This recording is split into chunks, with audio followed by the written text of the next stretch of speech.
Okay guys, here we go again.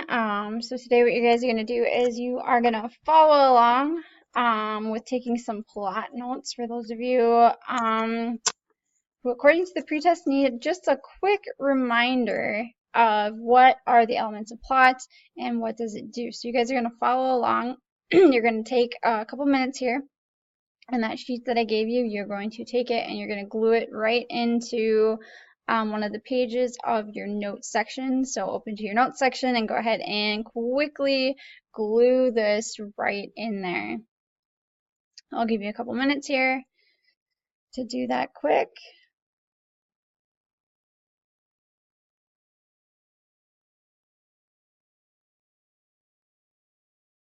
Alright, if you still need some more time, go ahead and pause me so that you can get caught up and then hit play again, but I'm going to get going. So here we go. Alright, so first thing we're going to talk about is what exactly is plot. Okay, so we're going to zoom in here and we're going to define plot. So plot is the events that make up a story. Okay, so it's all the events that make up the story. So some of you were saying that it's this box right here. It's really not. It's the whole thing. Okay, a plot map is used to plot the events of a story. Okay, is a device used to plot the events of the story. So it's how we tell what is going on in the story. What are all the parts of a story? Okay, so that's plot. That's what we're going to talk about today. So I'm going to zoom out again. I'm going to move over here. I'm going to zoom back in. Alright, so we're going to start with this box on the bottom here. So what I want you guys to do is I want you to take out some different colored pens. You're going to need 6 different colors, okay? Because each of these boxes is going to represent a different color. So what I'd like you to do is with this little bone right here, you go ahead and you're going to color that bad boy. I have green, but you can pick whatever color you have, okay? Just make sure it's different than all the rest of the boxes in here. So this first box, some of you got this right. It is exposition, okay? Spelled just like that, exposition. In the past, this has also been taught to you as the introduction. So the exposition has a very specific part of the story that it's introducing, okay? So first thing it's going to introduce to us, is some of you did super well with this, is our characters, okay? So it is our characters and the setting, okay? So we learn about the characters and the setting. The characters and the setting in the exposition. It is the very beginning of the story.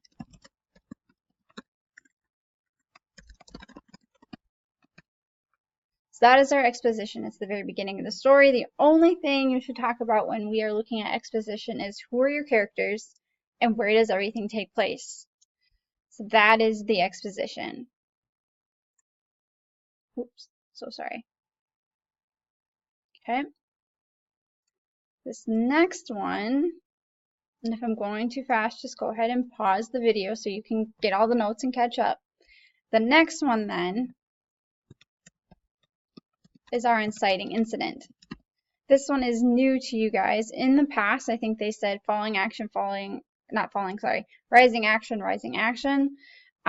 This year we're going to give it a different name. It is our inciting incident. Okay, the definition or function of the inciting incident is, let's see here, it is the event that kicks off the story. Okay, so it's the one thing that kind of sets the whole story in motion. So what's that one event, that gets the whole story going? Usually this indicates or introduces the problem.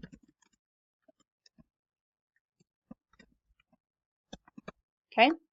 So that is the inciting incident. It's the thing that always puts the story in motion. It's the thing that kind of triggers. So you can think of the inciting incident as a trigger.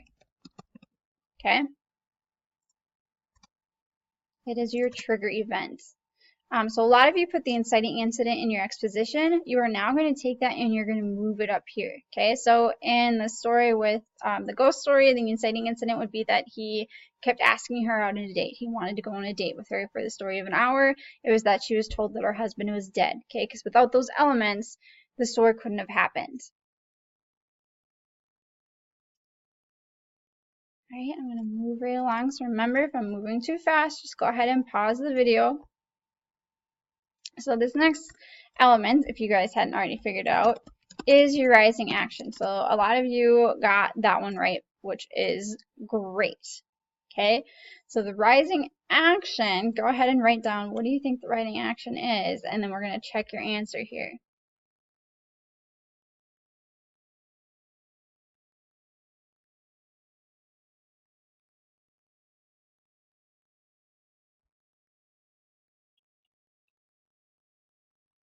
All right.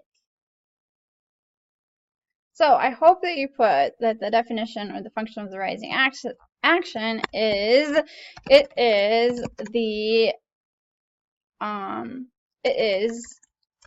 all the events that lead up to the climax or turning point of the story.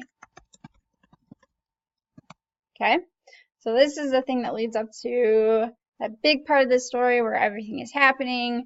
It's the most action in some parts, or it's where things turn. Okay, so these are all those little mini steps that lead up to there. So the story of an hour, it was her sitting in her room, she was crying, and then suddenly something starts building up inside of her, and she's like, what is this thing? And she's just waiting for it to like come to fruition in her mind. She's like, something's happening.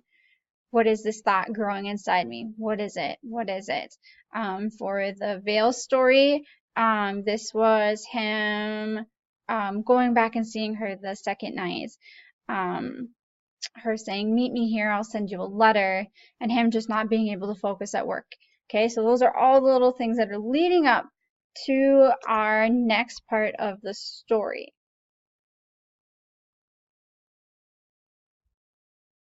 Okay. Oh, and I totally forgot here. I was having you color code these guys. So let's pause, go back. Okay. So the exposition should now be one color. So your bone should be colored in. If you have green, color it green. You can do the box here. Your inciting incident, make that another color. So your trigger event. Go ahead and color that. I have it pink, so if you have pink, you could color it pink. If you have another color, that's okay. Just make sure these two are different colors now.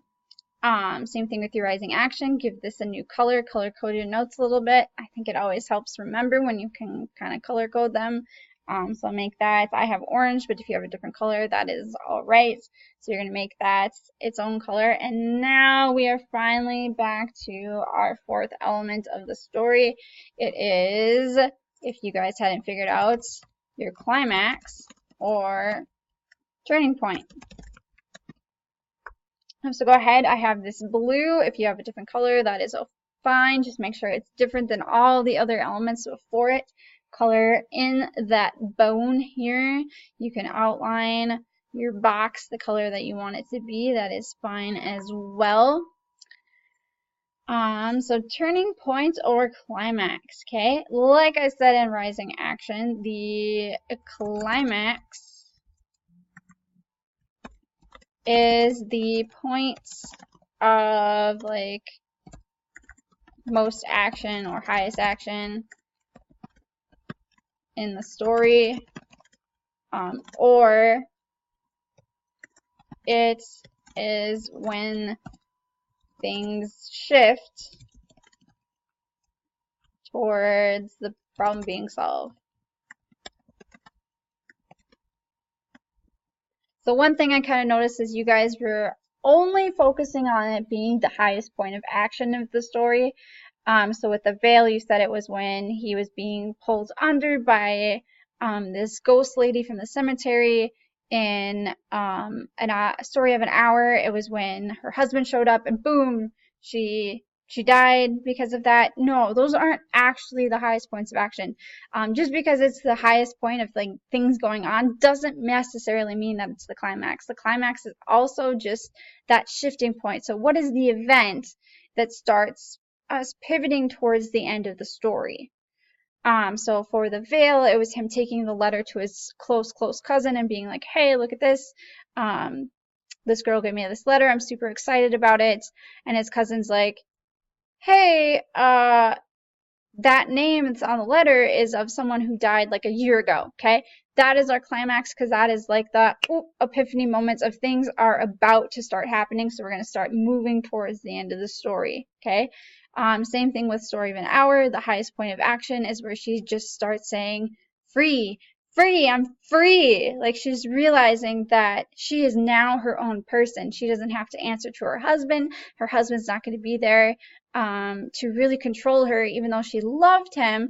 This story took place in a time where women didn't have any rights, and if a man told her to do something, she had to do it. Okay, so she is now free from this cage that society has put her in, and she is excited about it. She is saying, free, free, free. So that is our point of highest action, is when she realizes that she no longer has someone who is telling her what to do. Okay, so that is your climax of that story. So remember, it's not just always the point of highest action. It's that point of when do things hit that pivotal moment that we are now going to turn towards the end, and that problem, that conflict of the story is going to start to be solved here. Okay, so that is our climax. The next element is one that I think everybody got right, so kudos to you guys. Falling action. Okay, obviously we're going down the peak of the mountain now, falling action. So definition of falling action, you guys should know this, so I'm just going to kind of breeze through it. It is the events of the story where the conflict is beginning to be solved, is usually how I define it. If you have a different definition that works for you, you can go ahead and put that in. But usually it's the events that lead, you're going towards the end. The problem is now beginning to be solved. So it's all those steps that they take to get to the solution of the problem. Okay, so for the veil story, this would be he's now at the cemetery, he's meeting this girl, he's super excited, and his cousin is running to try and warn him that this girl died a year ago. Okay, in the Story of an Hour, this is her sisters at the door begging her to come out because she's afraid she's going to make herself sick, and she's like, no, I'm fine, I'm not going to make myself sick. And then she comes out anyways, and they start walking down the stairs. Okay, so that's your falling action for that story.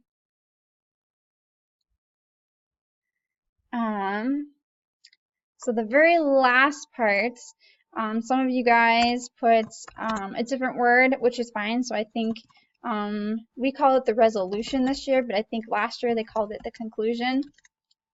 Same difference. I took either or. If you had conclusion, great. If you had resolution, perfect. Okay. Doesn't matter that they mean the same thing, but this year we'll probably refer to it as resolution. So get into that mindset of making sure you understand that the end of the story is called a resolution.